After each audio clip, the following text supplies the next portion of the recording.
So Joe Manchin put out a full statement explaining his position. Here was the statement. For 5.5 months, I've worked as diligently as possible, meeting with President Biden, Majority Leader Schumer, Speaker Pelosi, and my colleagues on every end of the political spectrum to determine the best path forward despite my serious reservations.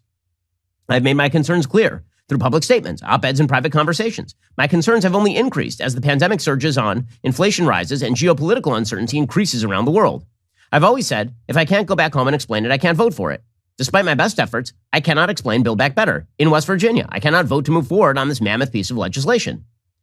Joe Manchin continues, my Democratic colleagues in Washington are determined to dramatically reshape our society in a way that leaves our country even more vulnerable to the threats we face. I cannot take that risk with a staggering debt of more than $29 trillion and inflation taxes that are real and harmful to every hardworking American at the gas pump, grocery store, and utility bills with no end in sight.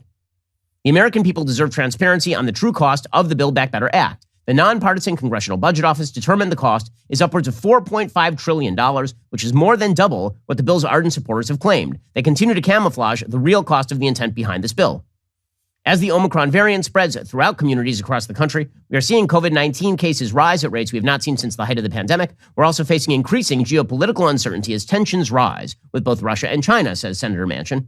Our ability to quickly and effectively respond to these pending threats would be drastically hindered by our rising debt.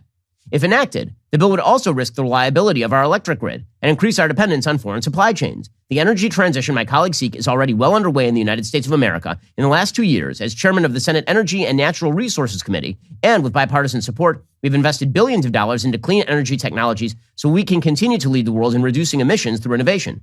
But to do so at a rate that is faster than technology or the markets allow will have catastrophic consequences for the American people, like we have seen in both Texas and California in the last 2 years. I will never forget the warning from then Chairman of the Joint Chiefs of Staff, Admiral Mike Mullen, that he delivered during a Senate Armed Services Committee hearing during my first year in the Senate. He testified the greatest threat facing our nation was our national debt, and since that time, our debt has doubled. I will continue working with my colleagues on both sides of the aisle to address the needs of all Americans and do so in a way that does not risk our nation's independence, security, and way of life, right? That is the statement put out by Joe Manchin. So